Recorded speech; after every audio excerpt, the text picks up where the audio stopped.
If something is not done with the prices that keep going up in Canada, I will be on the street. The cost of living in Canada is skyrocketing. There is no more cost of living. There is only cost of surviving. I don't know about you, but I no longer want to live in this world that asks for so much and gives so little in return. If you anecdotally go around and talk to people, Canada has become so expensive for them to live that many are looking elsewhere. The average Canadian family now pays over 42% of their income to taxes. Yeah, we're finished. They say Canada is one of the best places to live, but for millions of people, it's becoming one of the hardest places to survive. Rent, through the roof, groceries, shrinking in size, growing in price, jobs, either underpaid, unstable, or just not enough to keep up. And inflation? It's not just a number, it's a daily punch to the gut.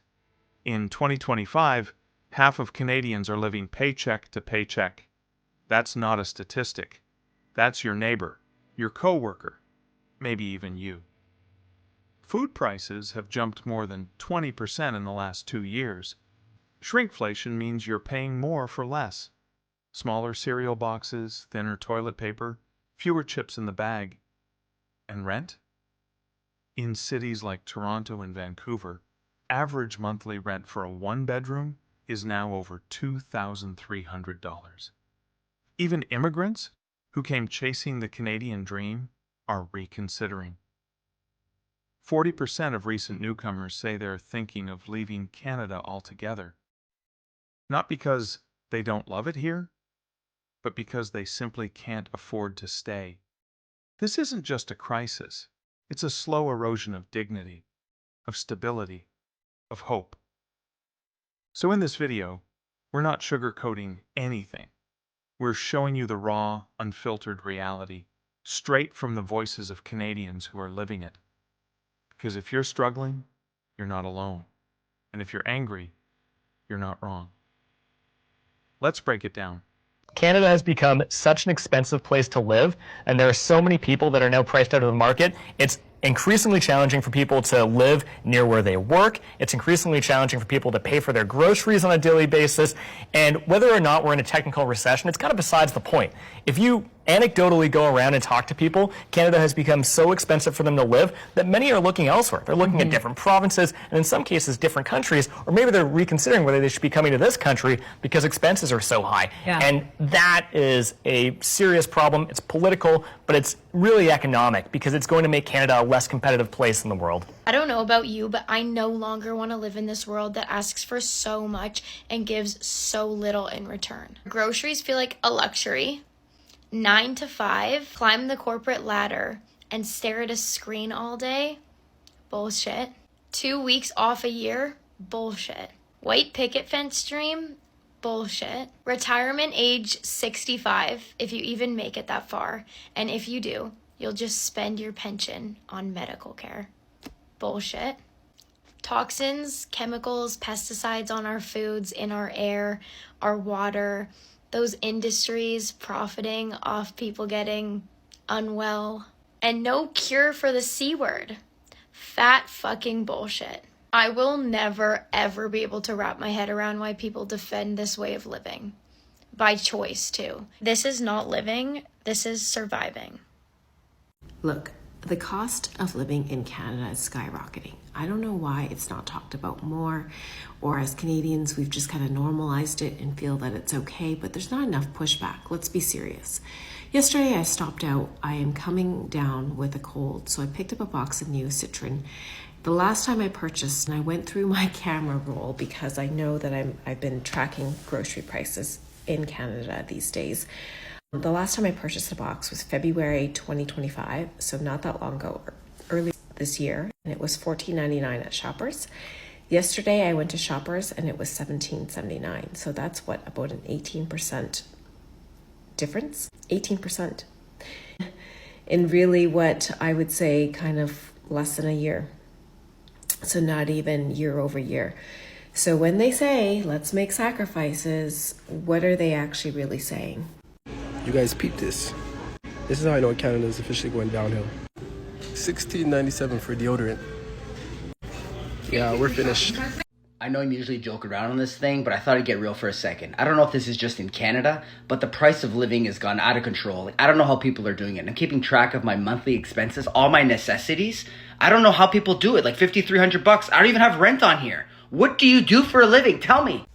Tell me if you agree or not, but I've been in Canada a month now, and I think I've been there long enough to form my opinion, and that is, I don't think Canada's more expensive than the UK. Now, I'm not saying that, like, there aren't things that are more expensive. There are certain grocery products, certain cosmetic products, certain beauty treatments, etc. There are certain items that cost more, absolutely. However, there are other things that cost significantly less. And in my experience, that outweighs. And yeah, I'm just saying it, I'm putting it out there. Also, cost of living in the UK at the moment is getting insane. So let me do a comparison for you. I'll do a few different videos on it. Follow along if you want to see. And you can tell me what you think. And if you're living in Canada or you've moved to Canada, what is the item that shocked you the most in terms of cost, be that expensive or cheap?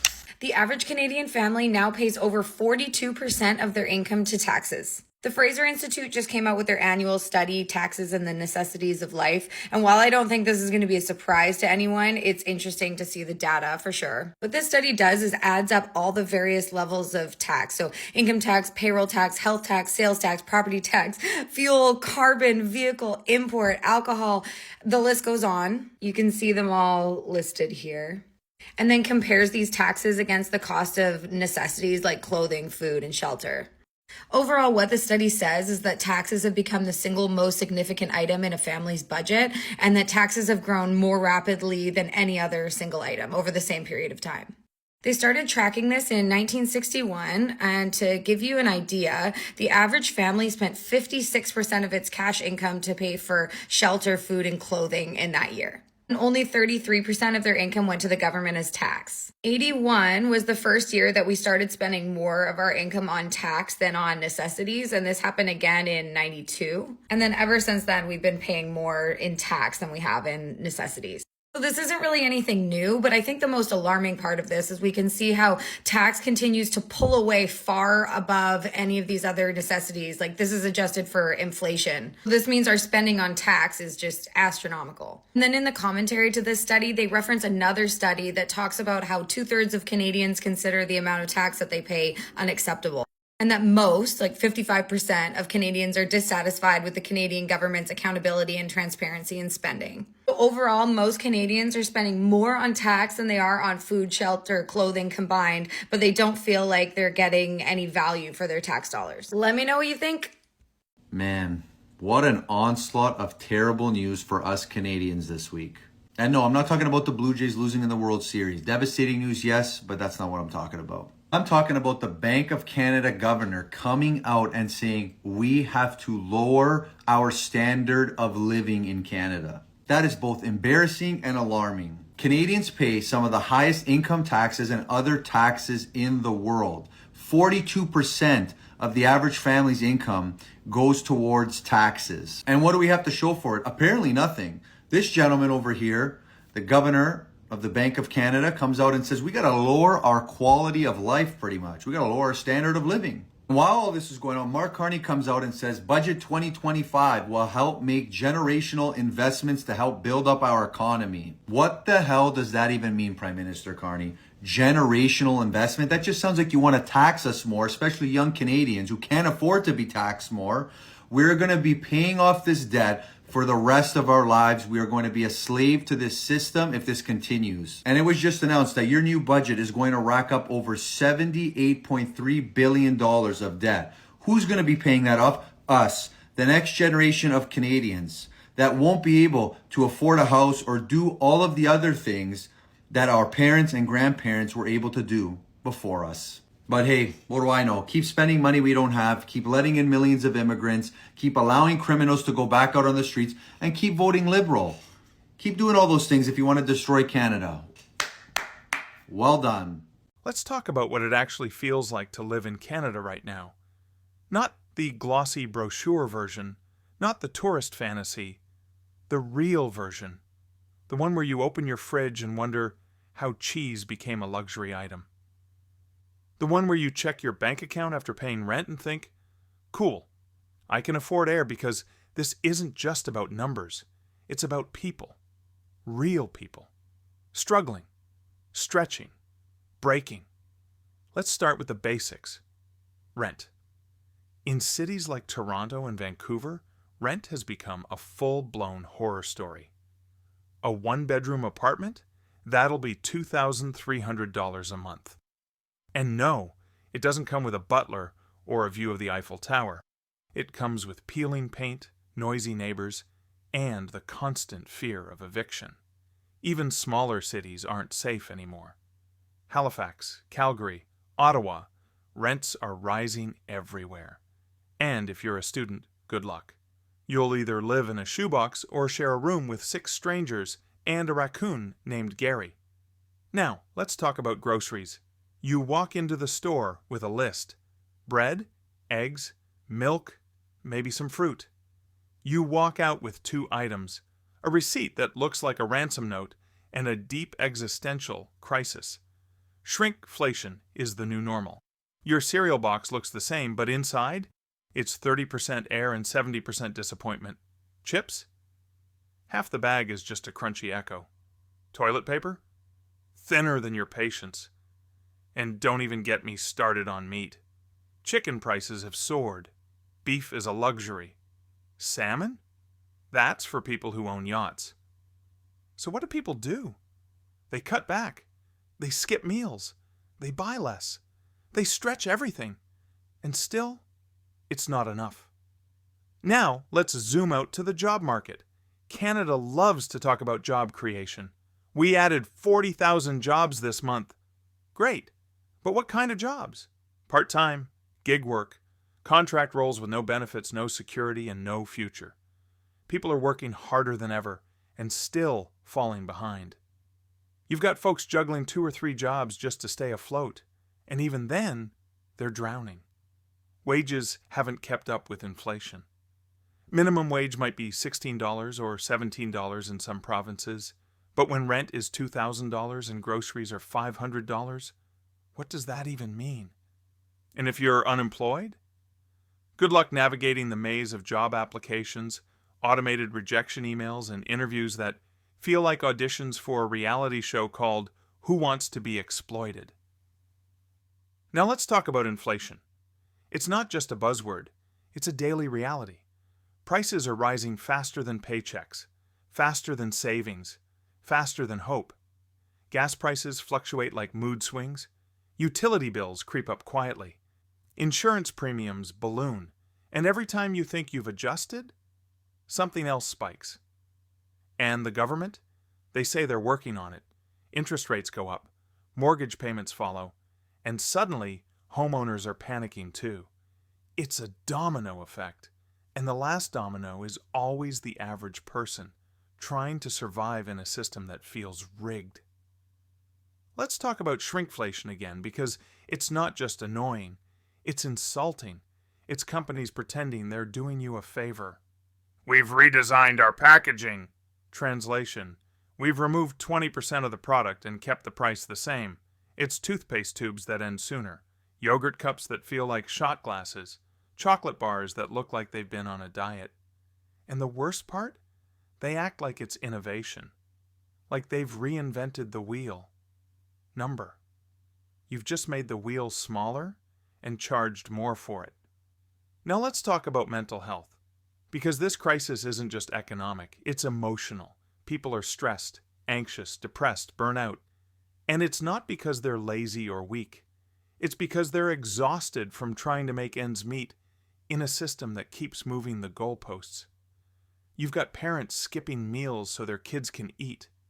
Seniors choosing between medication and groceries.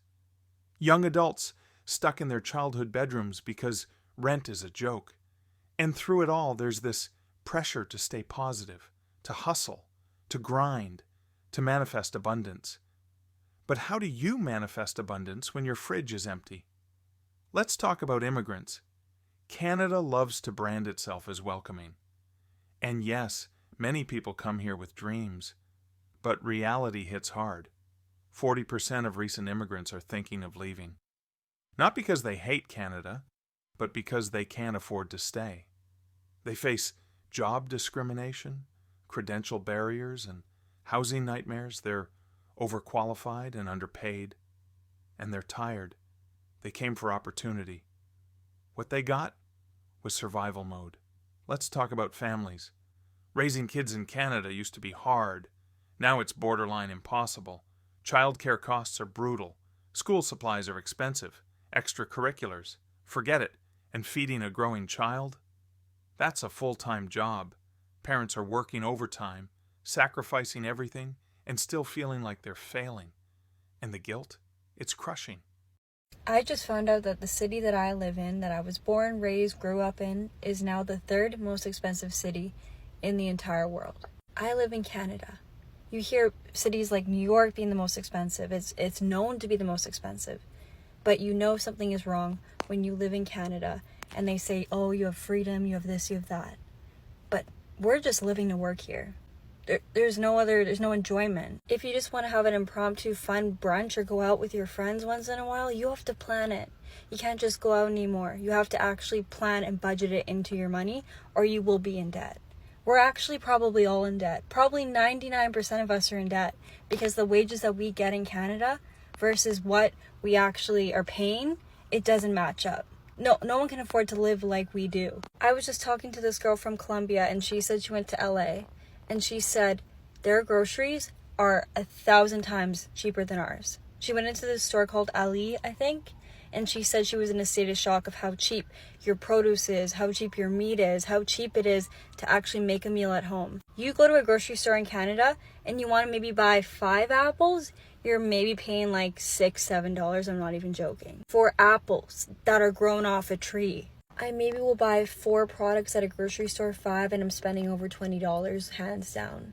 Even toilet paper that you use to wipe your ass with is being charged for like $10. And I'm like, I don't even want to buy it. Maybe charge $3, $4. No, minimum 10 for toilet paper. Our minimum wage here is $17 an hour. So if you want to go buy some toilet paper, that's more than half your hourly wage. If you want to drive, our gas is $2 a liter. More, it's minimum $2 a liter. It's going up all the time. I live in Vancouver and the rent is absolutely insanity here. It goes up every year. People have to live out in the burbs because they can't afford to live in the city anymore. If you want to be in Vancouver, they're charging for a studio tiny little shack in downtown over $2,000 a month for one person. People are working 3 jobs just to live in this city. It's actually crazy, and they're still struggling to pay their bills. They're just living paycheck to paycheck. They're not even getting to really enjoy their life. And at this point, it's just kind of like, are we having fun? I didn't sign up to work to live the bare minimum of life, just to scrape by. And this only happened when COVID hit. Before that, it was all tolerable. And then COVID hit and everything skyrocketed. And it's actually gone out of control. The homelessness is insane in the city. And I'm like, I feel you.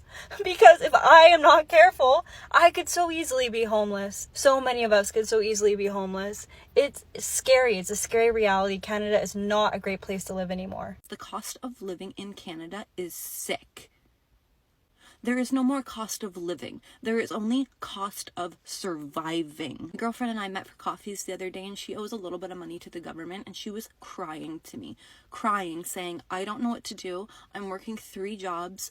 I'm a single mother. Like, I can't afford to live here anymore. So she had a call with the CRA, and the CRA ripped her apart. They said, it is unacceptable that you have not maxed out your credit cards to pay us. It is not acceptable that you are paying $1,000 a month in groceries for yourself and your 3 children. You need to cut back. So she said to them, you're telling me that you want me to take the food from my children's mouth to pay your greedy ass, when it's your fault that fucking groceries are astronomically priced right now.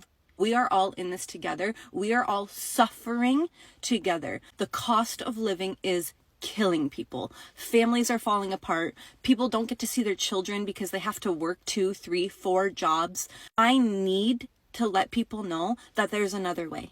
And I'm telling you, you need to start looking into the world of digital marketing, digital products, digital sales. These are all things that you can do at home. Make them at home, build them at home, implement it at home, start marketing it at home, and start making the money at home. Working your 9 to 5 is barely getting you by. You're never going to get ahead, but I'm telling you, you need to do something because this isn't going to get better. Watch what's going to happen in the housing market this year. Watch the price of groceries, watch the price of gas. Like, we're not getting relief. This is not going away. So how are you going to get on top of it? What are you going to do to make sure that you and your family can survive? Fuck surviving. What are you going to do so that you and your family can thrive? Because it is possible. All you need to do is take the first step. If something is not done with the prices that keep going up in Canada, I will be on the street. I will be literally on the street corner next week, panhandling, asking for some change. It's comical how our wages aren't going up, but the price of everything around us skyrocketing. And it's not near as bad in America as it is in Canada. It's 1,000% worse in Canada. Every aspect, we can't catch a break. Groceries are now like triple the price. I just saw a video on TikTok and this girl was like, isn't this expensive for what this is? And it was a vegetable platter, not even like expensive vegetables, literally carrots, some broccoli, some cucumber, a little cherry tomatoes. It was a decent sized platter. But it wasn't anything crazy, and that was being charged $45 for the platter. Over double the amount that would used to be. You know, like a normal platter like that probably would go for about $15 to $20. It's $2.50 for an apple. When you're weighing to get an apple, it's $2.50 per pound for an apple. I haven't gotten a facial in so long, and when I was in high school I used to go to this facial place all the time and get, my skin cleaned out. It's been quite a few years since I've actually been to this facial place, but I was like, you know what, I'm gonna treat myself to a facial. They used to charge me $50 before tax, and I just looked it up now. It was $89 before tax. They're not doing anything more magical. They're now charging me $40+ more for a facial. That's how much it's gone up. We have the most expensive gas prices in the world. We have the most expensive car insurance in the world. Every aspect where you would think maybe I could save some money, you can't save any money. And then on top of that, our rent is one of the most expensive in the world. We're paying millions and millions of dollars for the land. So you could have a broken down, running, rotting house that's falling apart with rats in it, and you'd be charged millions of dollars for this house just because of the land of it. That's how expensive it is to live in Canada. I'm talking about specifically Vancouver. I don't know if it's like this in other parts of Canada as much, but it is becoming insane. I'm saying if the prices keep going up and the wages aren't going to be going up, then how do you expect us to live? Where are we going to be living? How are people going to pay off their debt? If you have debt, you're basically just going to keep working to pay off the minimum of your debt. You're never going to be able to pay it off. It's not a way to live. So now you've seen it. The clips, the voices, the frustration, the facts. This is Canada, not a dystopian novel, not a post-apocalyptic wasteland. Just Canada, right now, in 2025. And if you're watching this thinking, this can't be real, it is. If you're thinking, this shouldn't be normal, it shouldn't. And if you're thinking, how did we get here, mate? Well, buckle up, because this isn't just a cost of living crisis, it's a crisis of meaning, of priorities, of basic human decency. Let's rewind. We were told Canada is one of the best places to live. Clean air, good health care, friendly people, maple syrup, moose. But what they didn't mention was the part where you pay $2,300 a month to live in a shoebox with a broken heater and a landlord who thinks maintenance is a myth.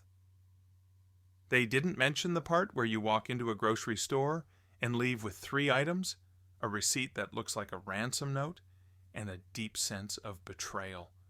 They didn't mention the part where you work full-time, maybe even overtime, and still feel like you're losing a race you didn't sign up for. Because this isn't just about rent or groceries or gas, it's about erosion. The slow, quiet erosion of dignity, of stability, of hope. It's about waking up every day and doing mental math before breakfast. Okay, rent is due. Groceries are low. Hydro bill came in. Can I afford to breathe today? It's about watching your paycheck vanish before it even lands. It's about skipping meals, skipping outings, skipping joy. And through it all, you're told to be grateful, to hustle, to grind, to manifest abundance. But how do you manifest abundance when your fridge is empty? Let's talk about that fridge.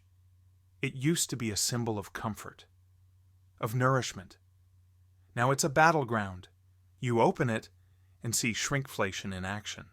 Smaller portions, higher prices, less food, more air.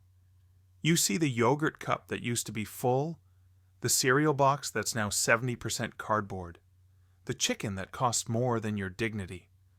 And you think, is it me? Am I doing something wrong? Number. It's not you. It's the system. A system that rewards corporations for cutting corners, that lets billion-dollar brands shrink your food and call it innovation, that lets landlords hike rent while wages stagnate, a system that tells you to budget better while the cost of everything explodes. Let's talk about that explosion. Inflation isn't just a number. It's a daily punch to the gut. It's the reason your grocery bill doubled. It's the reason your rent went up. It's the reason your savings disappeared. And the government? They say they're fighting it. Interest rates go up. Mortgage payments follow. And suddenly, homeowners are panicking too. It's a domino effect, and the last domino is always you.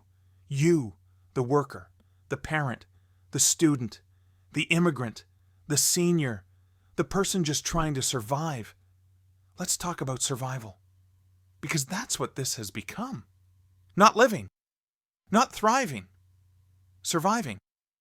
And survival mode is exhausting. It's the constant stress, the anxiety, the burnout.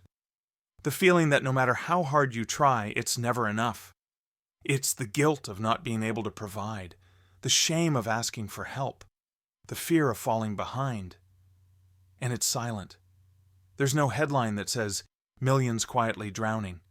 There's no emergency siren for economic despair. There's just you, and your bills, and your silence. But silence is dangerous, because when people suffer in silence, nothing changes.